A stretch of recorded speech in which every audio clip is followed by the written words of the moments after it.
going on, YouTube? Welcome to another episode of Rock Talk. And if you see the shirt, you know what time it is. Guys, today we are not going to be actually discussing a vinyl record or an album. Today, we're actually interviewing my very good friend, the wonderful, amazing singer, songwriter, guitar player, Mr. John Patrick Duffy. Guys, today I got to sit down and talk with him and learn his story. And guys, I think you're going to get a kick out of this and really going to learn something from him. I know I have. Guys, here's my interview. All right, what's going on, guys? This is, once again, welcome to Rock Talk. This is Alex Alexander. And today I have a very, very, very special guest with me today, Mr. John Patrick Duffy. Of course, John Patrick Duffy Music here. And thank you so much for coming on the show today. Hey, no problem. Glad to be here. Awesome. So, man, I have so much to discuss with you. Of course, I found you on TikTok is really where we connected. Seeing you out there rocking. So is it just the guitar that you play or is it other instruments too? I'm a bass player. Bass was my first instrument. Then I moved to guitar when I was about 20 years old. And I'm capable of playing a keyboard. So on my recordings, all the piano that you hear or any organ, that's me. Wow. But when I record it, I do the right hand on one track and I do the left hand on the other. So it's kind of, it's that's how I get around it. But it helps to do that. I really enjoy piano and I want to be able to play it. But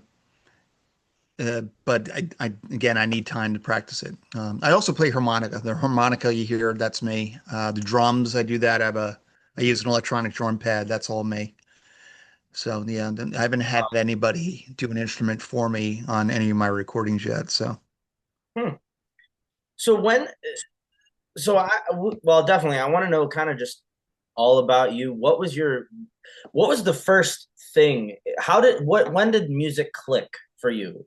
At the very beginning oh, of sort of everything, were you around a musical family? Was it just, okay, I was around a very musical family, but not necessarily an instrument or even a vocal family. But okay, music was ever present. I mean, my mother and father loved Nat King Cole. They loved Eddie Arnold, um, Dean Martin, and not so much Sinatra, but they listened to the good old crooners that were pop music back in the late 30s sure. and the 40s. Now, my parents, when they had me, they actually I'm considered like what they used to call a late in life baby, which is kind of more common today, but back then it really wasn't. It was kind of uncommon. But my mom had me well into her 40s.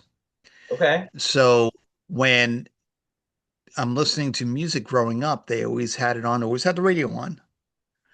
My brother, I mean, there were seven of us in a house, so my brother and I shared a bedroom, and he always had the radio on. He used to fall asleep to it.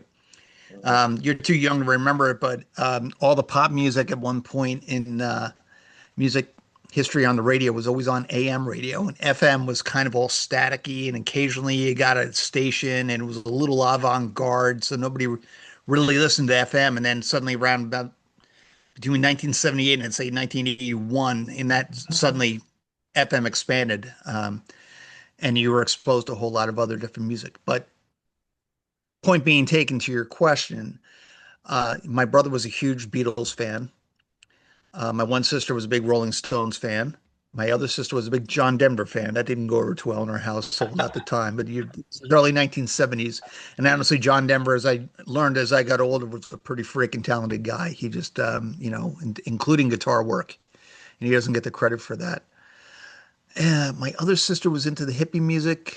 My other brother was big Bob Dylan fan. I mean, I'm like 4 years old. I'm in the hallway playing with my toys, and he's in there listening to uh, Ballad of the Thin Man in his room. And I'm thinking, all I could remember was Mr. Jones and that voice and Yeah. that. Yep. So I've been surrounded by it all my life. It's always been a comfort, and it was about. I mean, I think the first song I ever liked as a genuine music enjoyer that no one in my family listened to was the Allman Brothers, was Ramblin' Man. Okay. That was a cool song. I'm talking like I'm 5 years old. What year did that come out? 72 or something like that. And I remember hearing that and thinking, geez, that's a cool song, And so I don't know. I just took to it at a young age. So So you and it's you say like all my life. was like Ramblin' Man sort of that first like that's it, like the spark kind of thing? Was that like that moment? Yeah, possibly. I think it's Okay. the way I would describe it was the first genuine me song that I could think of because, like I said, I knew all the Beatles songs, but my brother was the Beatles fan, and I knew the Stones songs, but my sister was a Stones fan. But I heard this song on the radio, and I was like, "Hey, that's a really cool song." If I had money, I would have bought the album, type of deal, at that age. But it didn't. It just didn't work out that way. And Sure. then as I got older, I started discovering music on my own. My one sister, went through her albums one day, probably bored, and what was sitting there, and there was this cool black album with this prism on it. And I'm thinking, oh, I wonder what this is. Still had the poster in it and everything else like that. It was Dark Side of the Moon, if you haven't figured it out.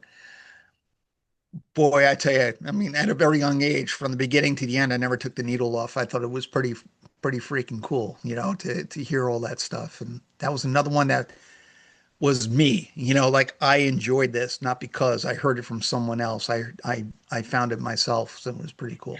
Some Absolutely. cool memories I remember. Yeah. That's so cool.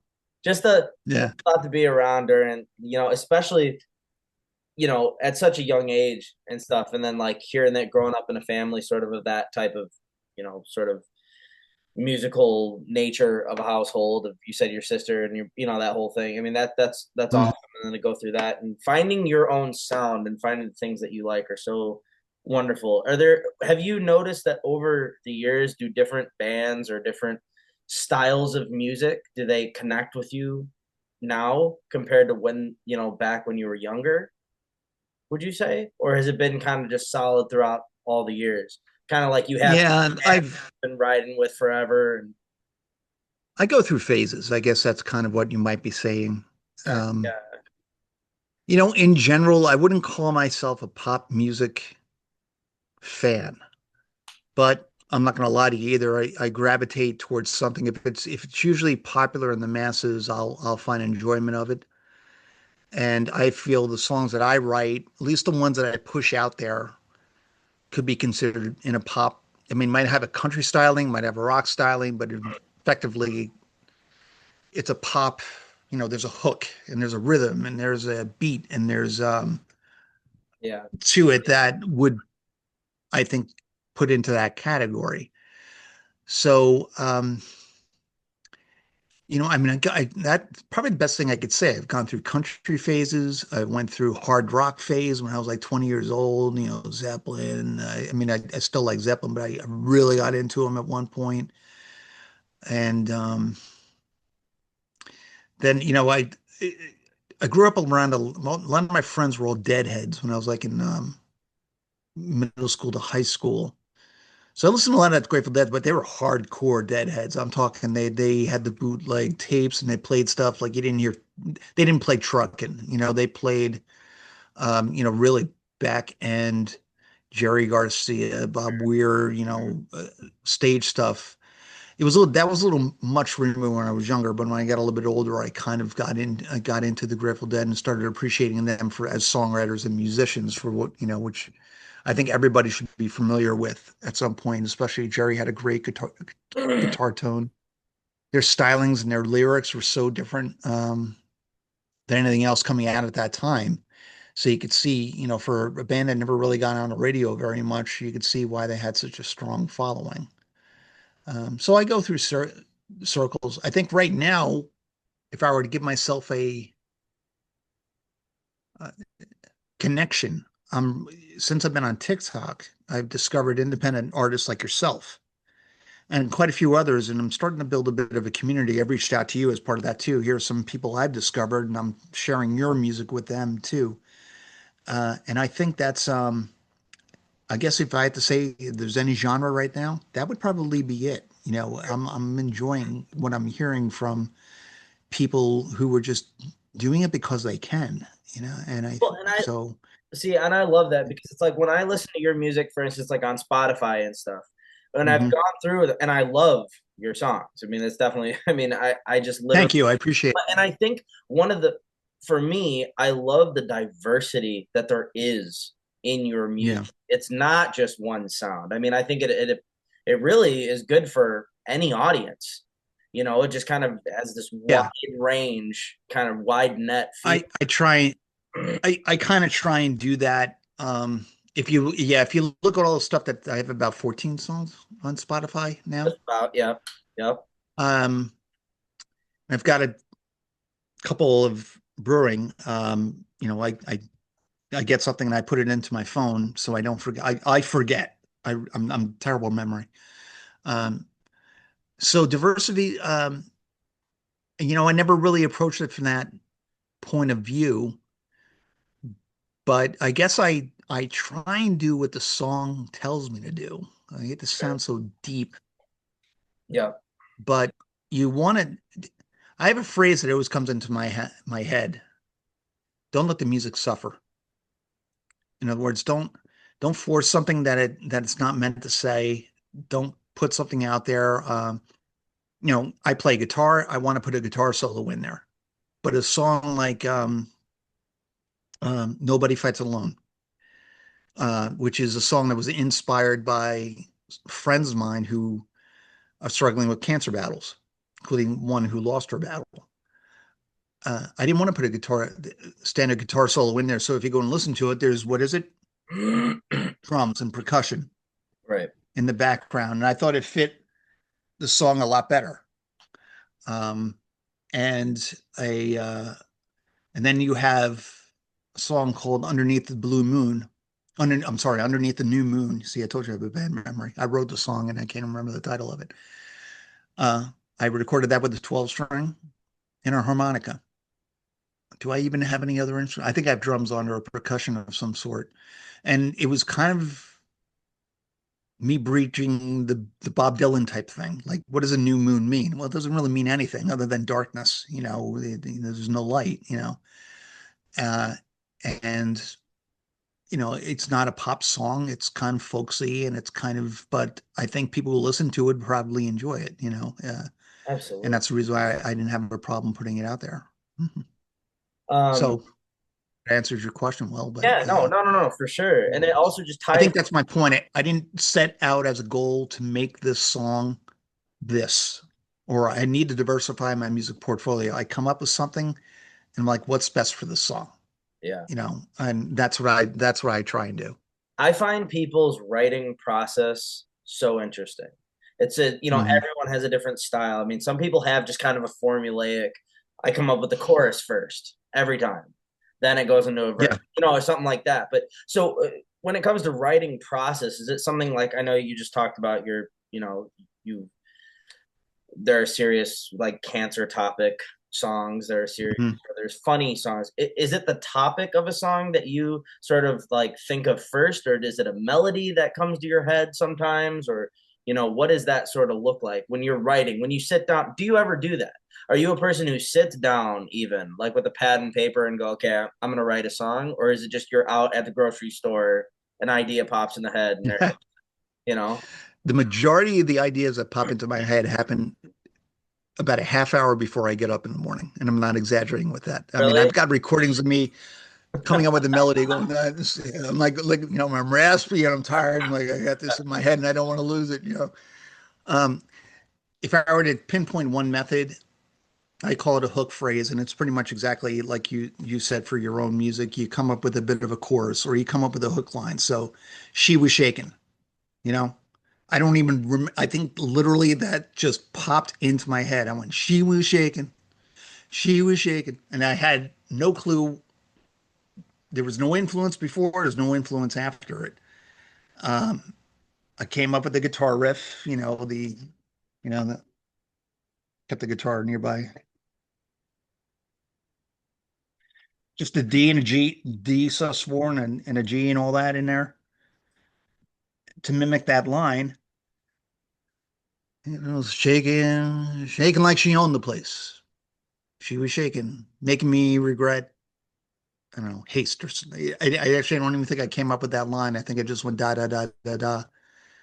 but I didn't know what to write it about. And then eventually, so, I put it in the phone so I don't forget. I've got it, and I will sometimes just sit down and play, and whatever the next line that comes into my head, I will probably stick with it, and I came up, when I wrote She Was Shaking, I came up with that chorus.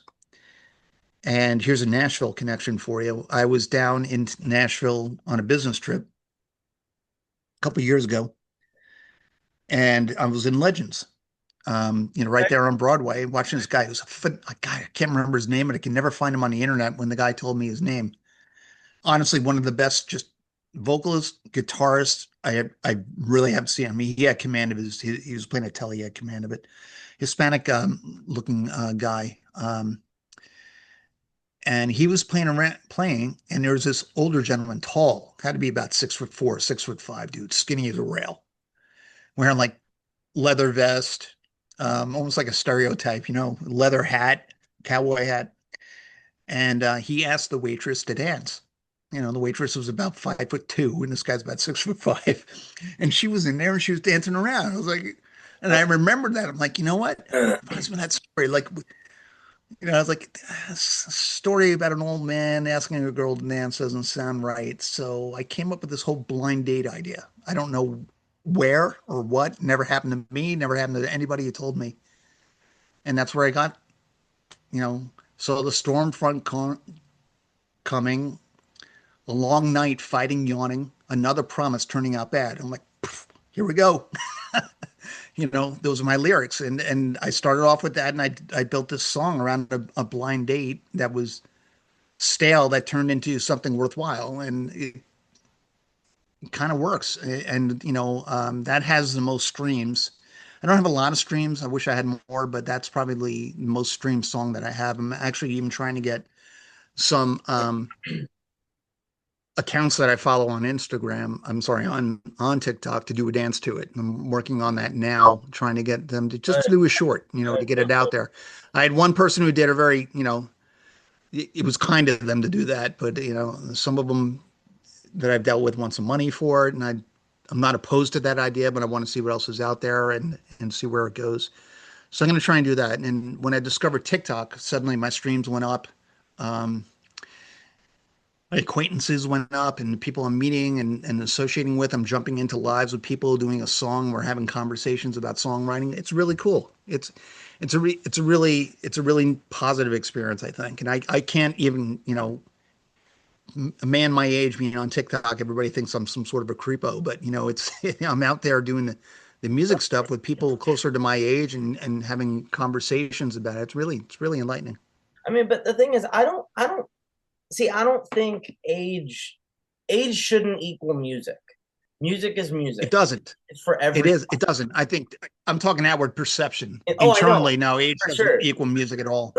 Um, age doesn't music. No, I think it's all if you're open-minded and you're willing to listen. In fact, I know younger generations because you saw my son the other night Yeah, live. And he's 24. Um, Even his friends. I mean, yeah, they're up to date on the modern stuff, and they're familiar with rap music and all that stuff. But what they really listen to is they don't listen much from their own generation. They listen to anything from 1990 back, and which I think that's very telling. I think that goes back to when the record companies and music producers and what they used to be. Remember the old A&R people? Tom Petty sang about it. When they would take a chance on somebody because they had something. And this is what came out. You can't explain how a band like the Grateful Dead was successful, because I mean they had one song that got a little notoriety when they were early band, and they had basically nothing on the radio for a couple of years. But people showed up, they danced, they listened, they felt we say felt the vibe, and they didn't say it back then. It was probably groovy back then, but we feel the vibe today of what it means. I don't know if that exists today. I don't know if it'll ever exist again. It's hard to say. It's at least at the commercial, at the high end of yes, the yeah. music industry.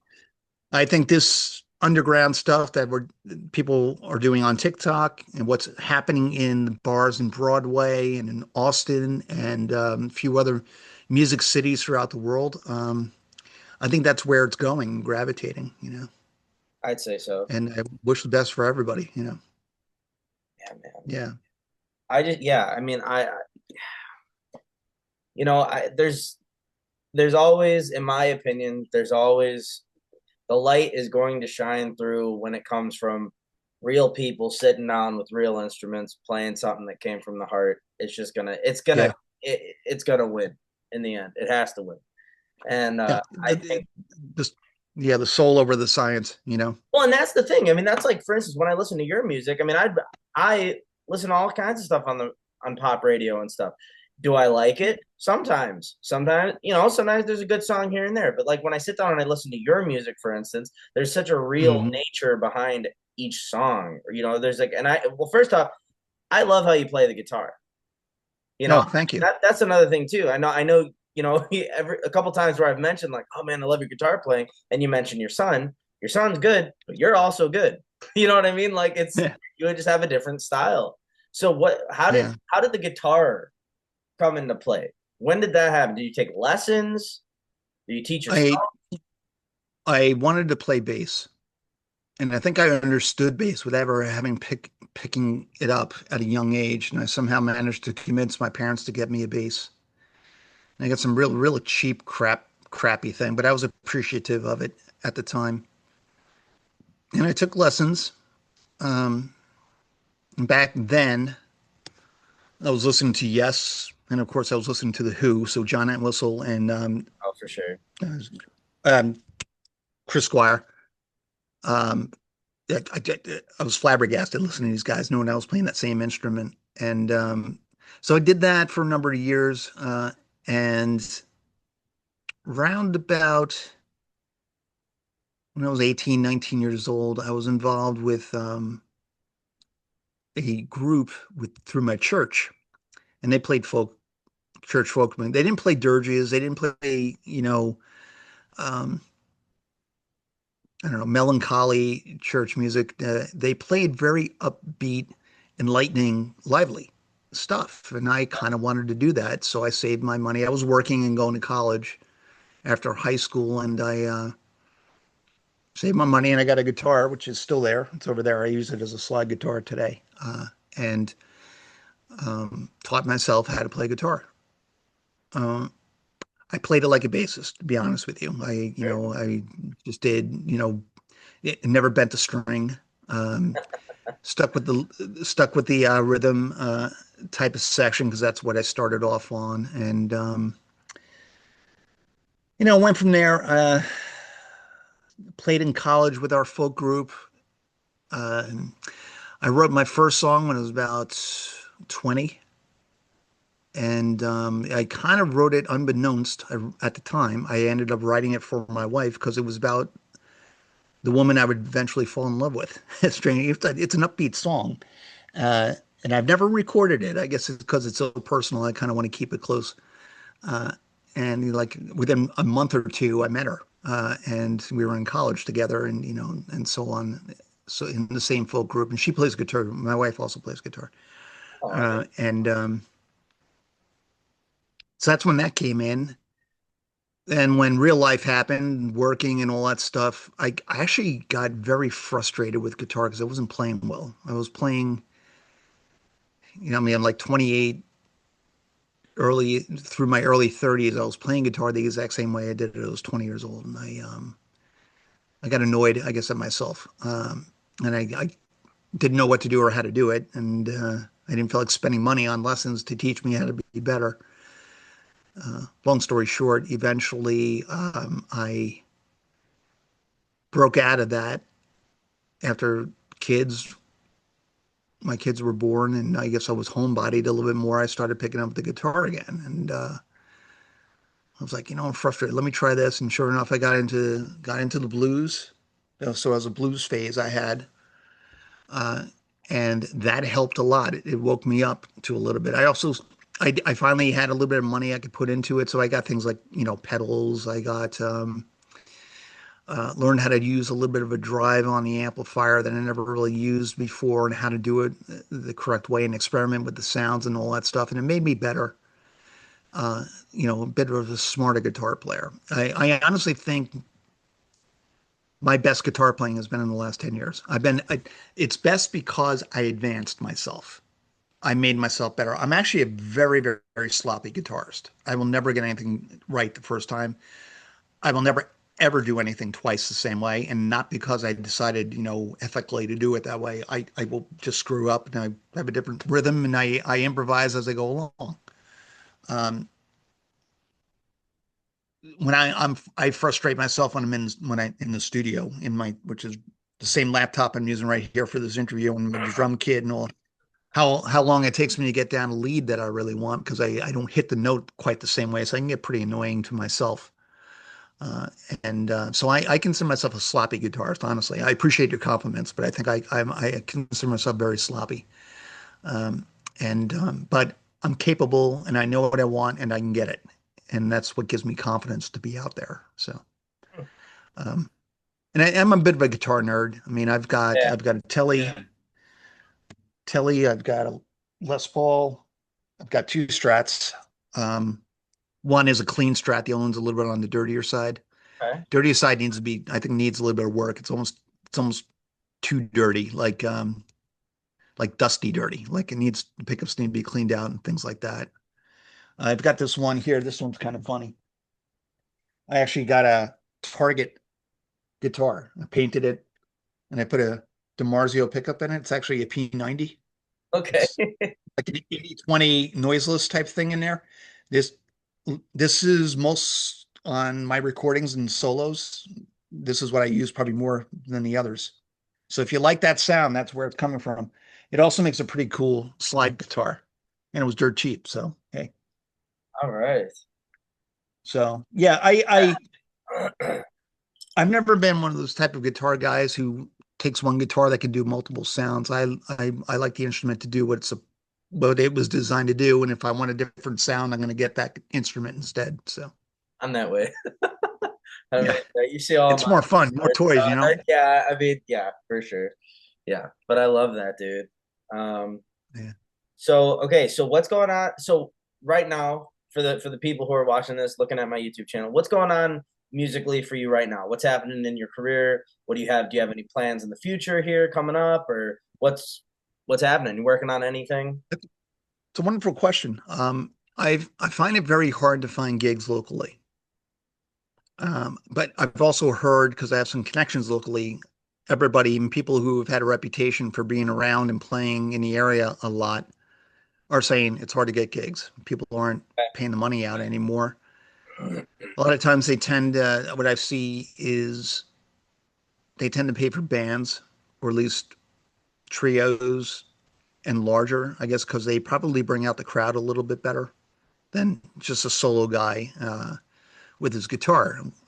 So for me, career wise, I'm not even ready to call it a career yet. It's more like my side gig, I guess you could say. I have a full time job and it's tough. But in the last couple of months, I've been doing my TikTok lives. I've really been enjoying that. I don't think any of them have been the same, which is another thing that's great about it.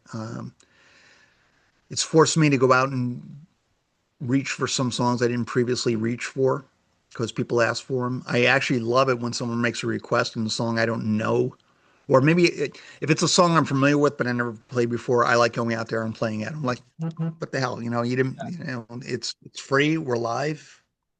I love doing it for you. I got one of my followers who really enjoys my lives when she's out there because I played Happy Birthday for her on her birthday. She was like, "Oh my God, you're so sweet," and so I'm like, great. I don't mind that reputation. Uh, so career wise, yeah, I'd love to tell you there's more, but I write. I've got two songs I'm working on now. Actually, I put the one song out on TikTok not long ago. I think it's in um, my timeline. It's very jazzy. It's almost like John Mayer-ish. It has a bit of, you might recognize the John Mayer pieces. It won't be a pop song or like a hit song, so to speak, but a musician I think will enjoy it. And So eventually I'm gonna sit down and record that one. I'm working on another one. I'm in Pennsylvania, and I'm in kind of like the Northeast between Philly and Reading, Pennsylvania. Yeah. And about an hour and a half north of here, there's a town, because this is a big coal mining area. You're in Tennessee, they know coal mining down there in Tennessee. Uh, and there was a coal mining town up in northeastern Pennsylvania. It's called Centralia. Well, Centralia, back in 1962, they used to burn their garbage, you know, and it was no big deal. The fire department came in, they burned it. I mean, you're talking about a town of about 2,000 people, small, Yeah. rural, for lack of better description, good old people in Pennsylvania. Well, that in 1962, that fire sparked the actual coal mine and it hit the coal vein. Yeah, and they cannot put the fire out. It is, long story short, the town is now abandoned. And Oh, it's been abandoned for about 10 years now. You can't even I mean, you can look it up on Google Maps. There's nothing there. You can see the grid of what was there, but there's about four homes for about four people who refused to leave. oh my God. And now it's hitting this point of folklore, and if you go up there on a given day, there's usually about, 10 or 15 cars, people looking around and hiking through it and just, imagining what once was. So I have a song there that that I wrote about it. And I'll record that. And that too will not be a hit, but I think it's going to be more of a production type of song. Like when I have an idea of what I want, I don't know how I'm going to get it, but because it's kind of an eerie story, I want an eerie sound to it. I might dig up some Pink Floyd type of us and them type of Yeah. sound if I can, or my own rendition of it there. And I'll put that together. I'll put it out there. Like I said, it won't be a hit. It won't be the song that people are going to listen to when you hear my music, but I don't care. You know what I mean? To me, it's creativity. It's my canvas. And I have that canvas and I'm going to paint it as I choose. And then actually, I have a song too. I came up with a pretty cool riff. I want to talk to you about it on a separate time once I organize it a little bit Yeah. more. But it's got a Southern rock type of feel. And I'm thinking, I see. The one thing I hasn't really been brought up is I don't really see myself. I guess you're talking career. I don't see myself as a performer. I see myself more as a songwriter. Sure. I can perform, but I would rather someone else do the songs I wrote. So I guess that's another career answer. I'm currently also working with a woman who I met on TikTok. Her name is Joanna Lauren. She also writes her own songs, and I don't know what it was, but I ended up writing the song called Intimidator. And I sent it to her. I go, because I don't know, we had good casual conversations back and forth, and I Sure. sent it to her. I say, here are the lyrics, and here's my. I did if you go out on my YouTube channel, which is not very good to be honest with you, but if you go out there, it's on there just like a demo. I have an explanation for the song, and she loved it. She's like, I want to record this, and we're working with this producer, and he's putting it together in her style. And that should be coming to fruition pretty soon. I can't wait to announce that when we have a little more information to go on. Wow. So we have, I guess you could say, the rough draft, but she needs to finalize the vocals, and we'll go from there. So I'm looking forward to that. That I'm really excited about because I think that will get she has a large following. She has like 40,000 followers, I think, on TikTok. And she's definitely her music that she's written herself has gotten a substantial amount of streams. So I'm hoping this one does well for her. And she's enthusiastic about it, and that really excites me. I'm happy about it. So hopefully, fingers crossed, everything comes to fruition, Let's say, man, you got a lot. and it's out there. Yeah. Sounds exciting. So career wise, that's where I'm at, and that's even that um, to me is huge. I'm really really really happy about that. I love it. Hmm. Um, looks like they're giving us about 4 more minutes left, but I have to get this question in here. Okay. What do you want your musical legacy to be? I don't necessarily want to be famous, but my my legacy, I think I'll sum it up this way. These songs exist because I exist. And someday I'm not going to be here. And I want my son to listen to my songs. I want my daughter to listen to my songs. If I predecease my wife, I want my wife to listen to my songs. my siblings or whomever else that's close to me. Because I don't know, it's kind of like that. I think that might be the one benefit of fame, although I hate making that analogy, but you kind of live forever in some regards. But I think that's probably the legacy. I mean, you go to a museum, there's paintings on the walls. These artists aren't around anymore, Sure. you know. So I guess Bob Dylan coined the phrase, "said paint my masterpiece." It's a bit. These, like I said, these songs exist because I exist, and I think that's probably the best legacy anybody can ask for. So, I can't answer that question any better than that. That was perfect. That's exactly, yeah. I mean, man, I love that. Well, yeah, we're definitely going to be putting your links in the video. So we're going to make sure so people can okay. get to your TikTok, they can get to your YouTube, and whatever else you'd like me to put in there. Is there anything else that you'd like to say to the people watching this video before we? No, just I appreciate you listening to my music. Spotify helps me keep track of the streams, but nevertheless, if you go to any medium that's available to you, Apple Music, it's on YouTube.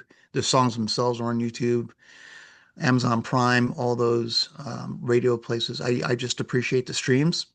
Tell people. I think that's probably the best thing any small artist can ask of their audience is tell people, hey, this is a good song. I like the way this guy does these things, or this girl does these things.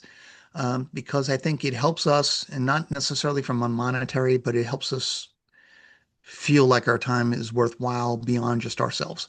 And it's because music is meant to be shared. It's not really meant to be hidden.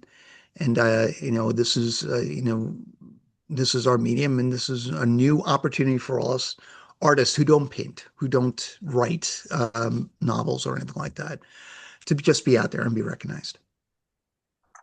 Well, once again, John, thank you so much for being here on Rock Talk. And and guys, please go, please go check out John's stuff. It's just unbelievable, phenomenal. Of course, he's one of my great friends, and this is just such an awesome journey that he's on, and it's so great that I get to be part of that. So I love that. And So it's just I wonderful. appreciate this opportunity, man. It's great. I admire you too. You're out there gigging down in Nashville. It's great. But I'm trying. But all right, it's giving me the less than a minute time marker here, so I'm going to get off this. But once again, thank you so much, John, and Yeah. we'll talk soon. Okay. Thanks for thinking of me, Alex. Take care. Thank you so much. All right. Bye. Bye. Guys, I had such a great time today interviewing John Patrick Duffy. What a wonderful guy, and just an awesome musician. To be able to hear his story and learn from him has just been absolutely phenomenal. Guys, if you like this kind of video, if you like the interview kind of thing, please let me know in the comments. And please like, share, subscribe to this YouTube channel. It just means the world to me that you guys have been so supportive in my musical journey. It's just wonderful. Guys, the links to all John Patrick Duffy music, his Spotify and his TikTok is going to be linked here in the comments, just to make sure that you guys can access his music at any time. So thank you so much once again for your support, and absolutely had such a blast today doing this one. Guys, this has been another episode of Rock Talk.